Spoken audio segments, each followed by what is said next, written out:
Батько української музики, гетьман української класики, наше сонце. Здається, про Миколу Лисенка завжди говорять з найбільш пафосними і піднесеними епітетами. Але що насправді ми знаємо про цього композитора? Ще до недавнього часу для більшості студентів консерваторій зіграти твір українського композитора було чимось, що ти робиш для того, щоб скласти іспит, але навряд чи будеш самостійно грати для задоволення. Відчуття меншовартості української музики формувалось впродовж тривалого часу.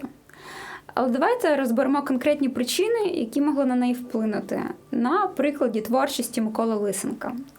І, звичайно ж, я зіграю одну з його композицій.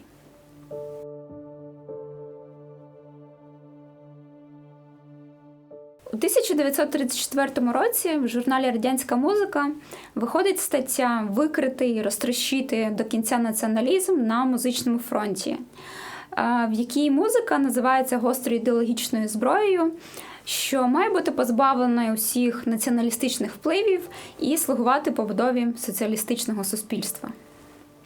Ця націоналістична отрута досі має глибокі корені. Наше невідкладне завдання – викрити, виявити ці корені і, знищивши їх, будувати пролетарську соціалістичну музичну культуру. Музичне товариство імені Миколи Леонтовича називається націоналістичною організацією. Стеценко, Леонтович, Кошець вважаються націоналістичними композиторами, які працювали на користь української буржуазії. А їх головним представником та ідеологом є Микола Лисенко. Але одна справа – вбити відомого бандуриста Гната Хоткевича або ув'язнити Миколу Грінченко за те, що він на своєму підручнику писав про зв'язок української музики з європейською традицією.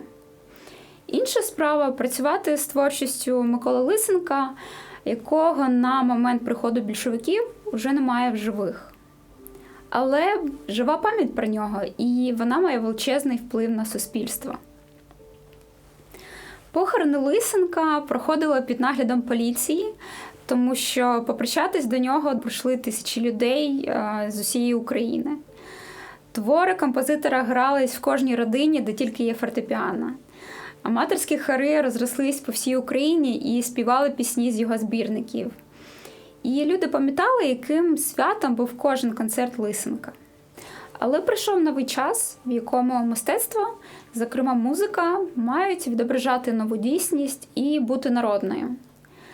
Музику Лисенка з її глибокою фольклорною основою значно легше було вписати у цю ідеологію, аніж повністю заборонити. І тому не дивно, що вже невдовзі радянська влада трактує Лисенка як революційного композитора. Лисенко пішов шляхом, який зв'язував його з трудовим народом, і в цьому його величезна заслуга. За це шанує його вільний тепер народ квітучої радянської України. Відношення радянської влади до фольклору було двояким. З однієї сторони проголошувалась велика турбота за розвитком народної пісні, а на ділі це давало можливість вносити відповідні корективи у автентичний фольклорний матеріал. Змінювати тексти неправильних пісень, звідти викидувались цілі слова і куплети. Водночас імена справжніх авторів-поетів замовчувались, їхні пісні називались народними, а значить анонімними. Так, з однієї сторони, Лисенко називається національним українським композитором і підкреслюється, що саме зараз його творчість отримує визнання по заслугам.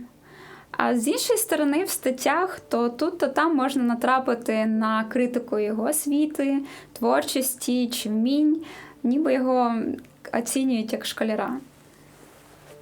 В пансіоні Лисенко вчився дуже добре, рік у рік переходячи з одного класу в інший з нагородами. Там же в пансіоні він пробує своє перо як композитор. Але це були здебільшого маловдалі, легковажні салонні вальси, полочка та подібна музика. Під прицільним наглядом знаходяться і твори Лисенка, зокрема його опера «Тарас Бульба». Взагалі, це об'ємна лисенківська робота, якій він присвятив 32 роки свого життя.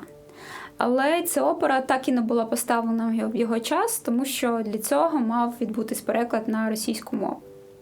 Прем'єра опери відбулася тільки на початку ХХ століття, в 20-х роках, і відтоді відбулось 3 редакції опери.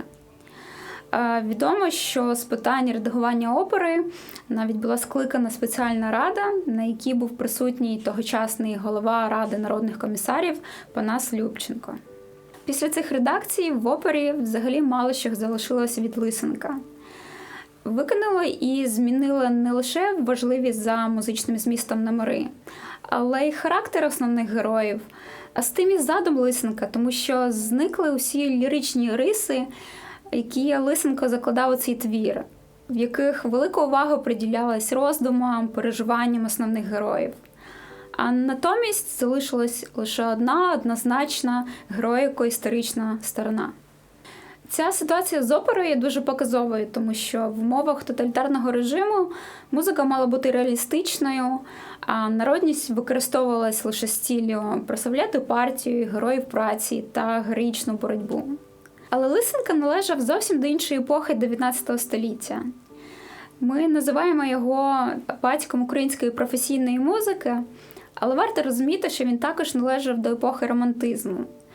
Він жив в час, коли звучали Ліст і Вагнер, він подорожував Європою, писав вокальні цикли як на слова Франка, так і німецького поета Генріха Гейне. Так, звичайно, у свій час діяльність Лисенка мала важливе політичне значення, тому що він не лише писав музику з яскравим національним забарвленням, але й спілкувався з її допомогою з аудиторією.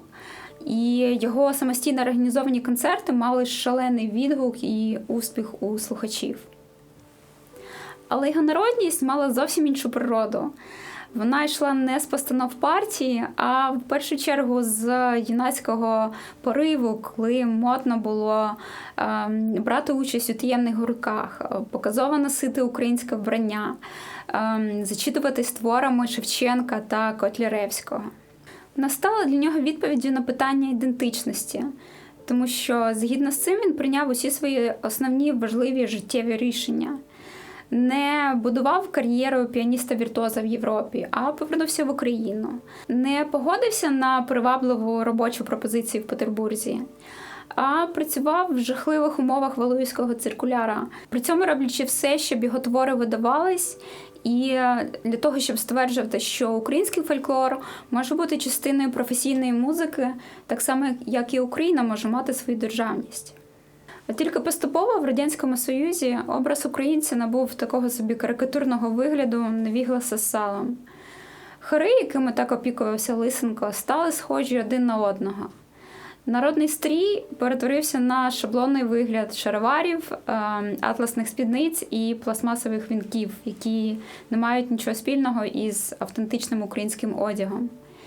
І це все, безперечно, впливає на те, як ми вже зараз сприймаємо музичні образи Лисенка.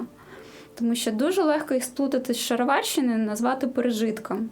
Хоча насправді трапилось так, що творчість найбільш впливового українського композитора десятиліттями тлумачилась в рамках абсолютно чужої від неї ідеології.